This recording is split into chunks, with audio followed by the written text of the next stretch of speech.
Halo Sobat Book Reading 12 yang berbahagia. Jumpa lagi. Kita akan melanjutkan pembacaan buku kita, masih dengan buku Madrasah Ruhaniyah Berguru pada Ilahi di Bulan Suci karya Jalaluddin Rahmat. Pada episode kali ini kita akan membacakan sebuah bagian yang berjudul Menjaga Kesucian Pasca Ramadan. Bismillahirrahmanirrahim. Sudah kita tinggalkan bulan Ramadan, bulan yang penuh berkah. Imam Ali Zainal Abidin, cucu Rasulullah Shallallahu Alaihi Wasallam, selalu meninggalkan bulan Ramadan dengan penuh kesedihan. Dengan air mata yang tidak henti-hentinya membasahi wajah yang mulia, beliau mengucapkan salam perpisahan pada bulan Ramadan. Ia berpisah dengan bulan yang telah menyertainya dalam mengabdi kepada Allah, bulan yang menaburkan harapan hamba dari ampunan Tuhan, bulan yang di dalamnya orang-orang saleh membersihkan hati dengan air mata taubat dan penyesalan, bulan yang di dalamnya ada satu malam yang lebih utama daripada 1000 bulan. Seperti Imam Ali Zainal Abidin alaihissalam, marilah kita ucapkan salam perpisahan kepada Ramadan. Wahai bulan Allah yang agung, Assalamu alaika. Wahai waktu-waktu yang menyertai kami dengan penuh kemuliaan. Wahai bulan dengan jam-jam dan hari-hari kebaikan. Assalamu alaika.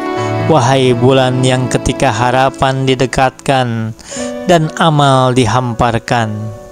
Salam bagimu wahai Ramadan, sahabat yang datang membawa kebahagiaan dan pergi meninggalkan kepedihan. Salam bagimu wahai kawan, yang membuat hati menjadi lembut dan dosa berguguran. Salam bagimu wahai bulan penolong, yang membantu kami melawan setan dan memudahkan kami menapak jalan kebaikan. Salam bagimu wahai Ramadan, betapa panjangnya engkau bagi para pendurhaka, betapa mulianya engkau bagi hati orang-orang yang percaya. Salam bagimu wahai Ramadan, engkau datang kepada kami membawa keberkahan dan membersihkan kami dari kesalahan. Salam bagimu wahai Ramadan, wahai yang dirindukan sebelum kedatangannya dan disedihkan sebelum kepergiannya. Salam bagimu wahai Ramadan, karenamu betapa banyaknya kejelekan telah dipalingkan dari kami, karenamu betapa banyaknya kebaikan telah dilimpahkan kepada kami. Kita akan meninggalkan bulan Ramadan, bulan penyucian ruhani. Mulai hari ini, kita semua memikul beban berat untuk mempertahankan kesucian ini.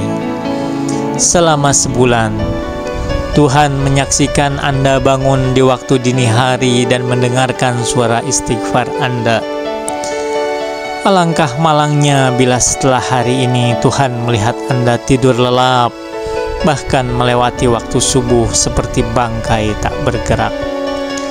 Selama sebulan bibir Anda bergetar dengan doa, zikir dan kalimat suci Al-Quran. Celakalah Anda bila Anda gunakan bibir yang sama untuk menggunjing, memfitnah dan mencaci maki kaum mukmin. Selama sebulan Anda melaparkan perut dari makanan dan minuman yang halal di siang hari. Relakah Anda sekarang memenuhi perut Anda dengan makanan dan minuman yang haram? Setelah hari ini, Anda akan diuji apakah Anda termasuk orang yang terus mensucikan diri, berzikir dan salat, atau tetap mencintai dan mendahulukan dunia? Apakah Anda termasuk orang yang disebut Al-Quran tazakka wa zakara asma rabbihi fasalla? Quran surat Al-A'la ayat 14-15. Atau Anda termasuk orang-orang yang tu'thiruna hayatad dunya? Quran surat Al-A'la ayat 16. Nabi Muhammad Sallallahu Alaihi Wasallam selalu membaca surat Al-A'la pada salat idnya. Begitu pula Ali bin Abi Thalib. Sehingga ada orang munafik yang menuduh Ali tidak pandai membaca Al-Quran. Ali berkata, seandainya orang tahu apa yang terdapat pada surat Al-A'la, ia akan membacanya 20 kali sehari. Apa yang terdapat dalam surat Al-A'la? Mengapa orang dianjurkan membacanya? Mengapa para khatib dan imam membaca surat Al-A'la dalam salat Id? Salat Id adalah salat yang memisahkan kita antara Ramadan dan sesudah Ramadan, antara hari-hari latihan kesucian dan mempertahankannya. Marilah kita perhatikan kembali surat Al-A'la. Sucikan nama Tuhanmu yang maha tinggi. Ayat 1. Sucikan nama Tuhanmu dengan zikir, doa, istighfar, salat dan amal saleh.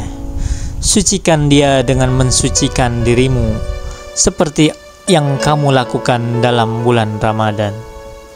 Dia yang menciptakan dan menyempurnakan, yang menetapkan ketentuan dan memberi petunjuk. Inilah salah satu sifat Allah. Dia menciptakan siapa saja yang dikehendakinya dan menuntunnya ke arah kesempurnaan. Ia menetapkan ketentuan dan memberikan petunjuk. Hanya orang yang mengikuti ketentuan dan petunjuknya yang bergerak menuju kesempurnaan.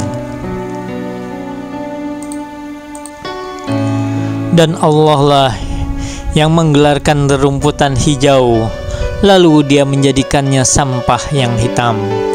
Inilah sifat Allah yang kedua.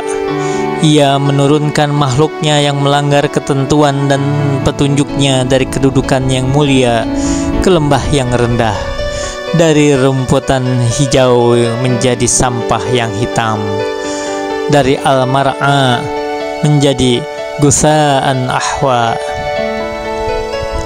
Setelah sebulan lamanya kita berusaha mendekatkan diri kepada Allah, setelah kita mengurangi makan dan tidur untuk menaati ketentuan dan petunjuk Allah, kita akan diuji sampai Ramadan yang akan datang.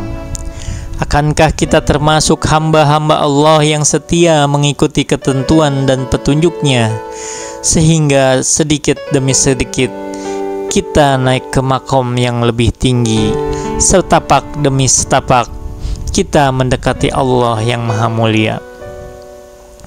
Ataukah ruhani kita yang indah, yang tumbuh subur di bulan Ramadan, yang dilukiskan Al-Quran sebagai al-mar'a, rumputan yang hijau, akan berubah menjadi gusaan ahwa, sampah yang hitam?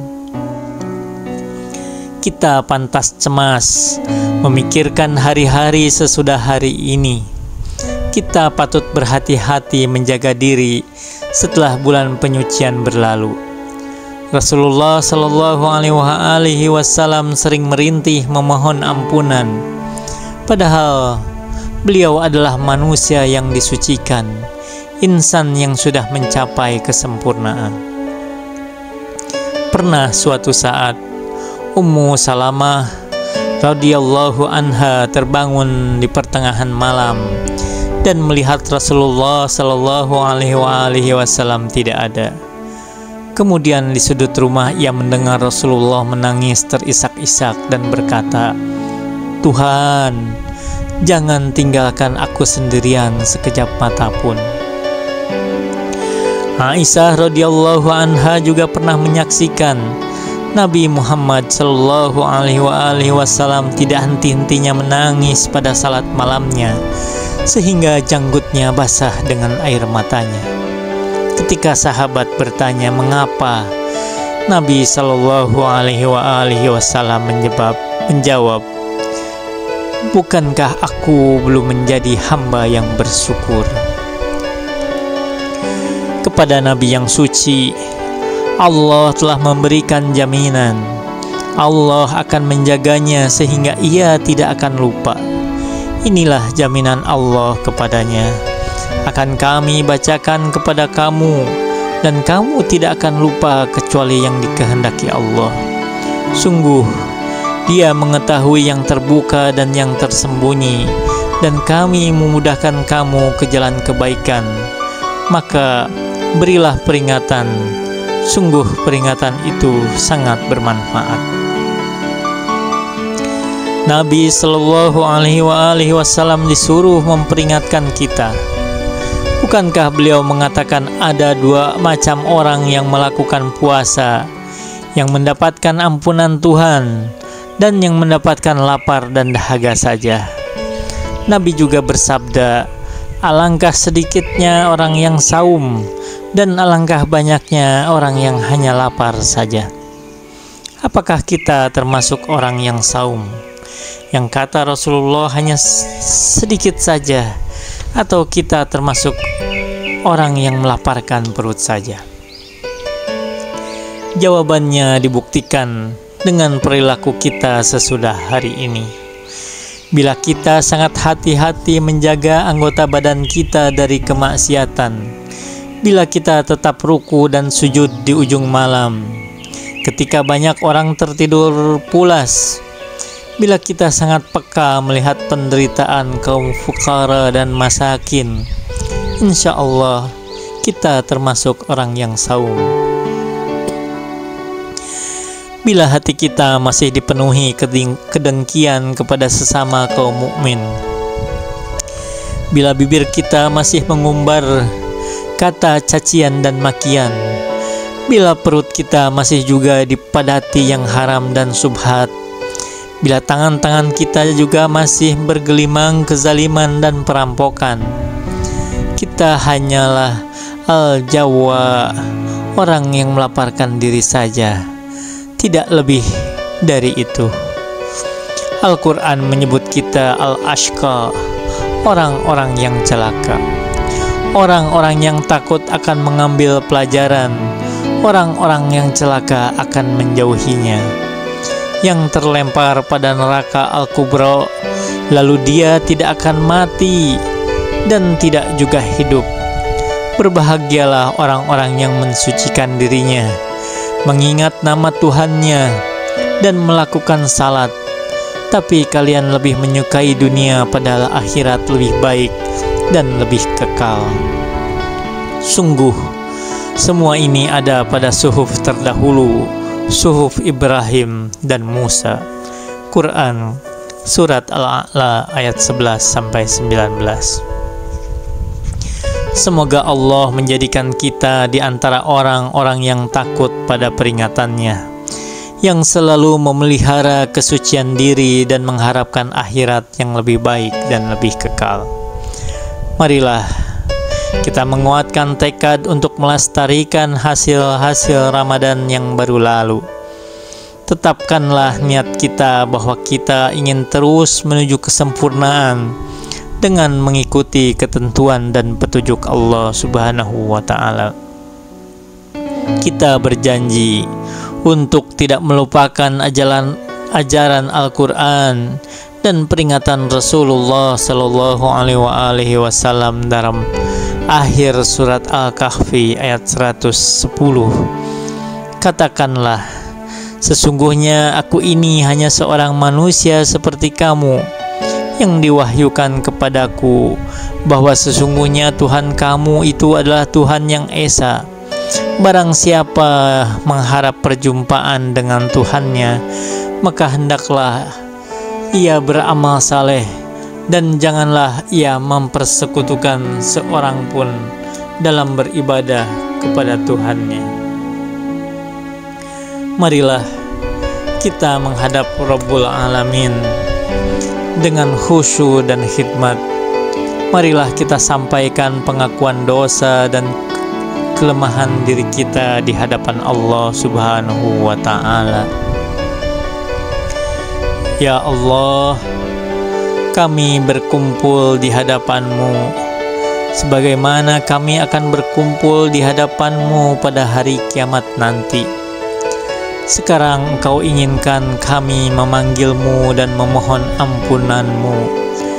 Kelak di hari kiamat, Engkau akan mengadili kami dan mempersiapkan azab-Mu.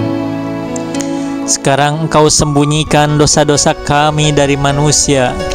Nanti Engkau permalukan kami di hadapan seluruh makhluk-Mu. Ya Allah, Engkaulah yang memanggil kami ke sini. Engkaulah yang menuntun kami untuk mensucikan diri. Rabbana, Engkau perintahkan kami untuk memaafkan orang yang menzalimi kami. Kami sudah menzalimi diri kami sendiri. Ampunilah kami. Engkau perintahkan kami untuk bersedekah kepada kaum fukara di antara kami. Dan inilah kami, ya Allah, semua fakir di hadapan-Mu. Berilah kami. Engkau melarang kami mengusir orang-orang miskin dari pintu rumah kami. Kami ini semua orang miskin di hadapan-Mu. Janganlah Engkau usir kami dari pintu-Mu. Ya Ghaffar, dengan cahaya-Mu kami mendapat petunjuk. Dengan karunia-Mu kami mendapat kecukupan. Dengan nikmat-Mu kami masuki pagi dan petang. Dan inilah kami membawa dosa-dosa kami di hadapan-Mu. Ya Allah, kami mohonkan ampunan-Mu. Kami bertaubat kepadamu. Engkau limpahi kami dengan kenikmatan, tapi kami melawan-Mu dengan kemaksiatan. Kebaikan-Mu turun kepada kami, dan kejelekan kami naik kepadamu. Tiada henti-hentinya malaikat yang mulia mengantarkan kepadamu kejelekan amal kami. Tapi itu tidak mencegah-Mu untuk melimpahi kami dengan nikmat-Mu dan untuk memuliakan kami dengan anugerah-Mu. Subhanaka, betapa penyantun Engkau, betapa agung Engkau, betapa pemurah Engkau. Kami tidak akan pernah melupakan pertolongan-Mu pada waktu kami kecil. Engkau besarkan kami dengan limpahan nikmat-Mu dan kemurahan-Mu. Setelah besar, Engkau tinggikan nama kami. Ya Allah yang memelihara kami dengan karunia dan anugerah-Mu di dunia, dan melindungi kami dengan ampunan dan kemurahan-Mu di akhirat. Kami menyenyeru-Mu, Gusti, dengan lidah yang sudah bisu karena durhaka. Kami memanggil-Mu, ya Rabb, dengan hati yang berlumur dosa. Kami menyeru-Mu, Rabbana, dalam perasaan galau, takut, cemas, harap, dan cinta. Gusti, bila kami melihat dosa kami menggigil ketakutan. Bila kami sadar akan kemurahan-Mu, kami melonjak kegirangan. Jika Engkau ampuni, Engkau memang pengasih. Jika Engkau menyiksa, Engkau bukan penyiksa yang zalim. Rabbana, sekarang ini telah Kau tutup aib dan dosa kami. Keluarkan kecintaan kepada dunia dari hati kami. Kumpulkan kami bersama Nabi Al-Mustafa dan keluarganya, dengan para nabi pilihan-Mu di antara makhluk-Mu. Bantulah kami menangisi diri kami. Kami sudah menyia-nyiakan usia kami dengan penangguhan dan angan-angan. Kami sudah menjadi orang-orang yang putus harapan. Siapa gerangan yang keadaannya lebih jelek daripada kami? Jika dalam keadaan kami seperti ini, kami dipindahkan ke kubur, kami belum menyiapkan pembaringan kami. Kami belum menghamparkan amal saleh untuk tikar kami. Bagaimana kami tidak akan menangis sedangkan kami tidak tahu akhir perjalanan kami? Kami melihat nafsu menipu dan hari-hari melengahkan kami. Padahal maut telah mengepak-ngepakkan sayapnya di atas kepala kami. Tuhan, bagaimana kami tidak menangis bila kami mengenang saat menghembuskan nafas yang terakhir? Kami menangis karena kegelapan kubur. Kami menangis karena kesempitan lahat. Kami menangis karena pertanyaan munkar dan nakir. Kami menangis karena kami akan keluar dari kubur dalam keadaan telanjang, hina, sambil memikul beban dosa di atas punggung kami. Lalu kami melihat ke kiri dan ke kanan. Kami melihat keadaan orang lain berbeda dengan keadaan kami. Pada hari itu setiap orang sibuk dengan urusannya sendiri. Ada wajah-wajah yang terang, ceria gembira, dan ada wajah-wajah yang berdebu, tertutup kelabu dan kehinaan. Rabbana, inilah hamba-hambamu yang sepenuhnya bergantung kepada kasih sayangmu. Kasihanilah kelemahan tubuh kami. Ampunilah kesalahan kami dan bersihkanlah hati kami. Bukakan pintu rahmat-Mu. Terimalah doa-doa dan amal-amal kami. Wa ma taufiqi illa billah. Alaihi tawakkaltu wa ilaihi unib. Wassalamualaikum warahmatullahi wabarakatuh.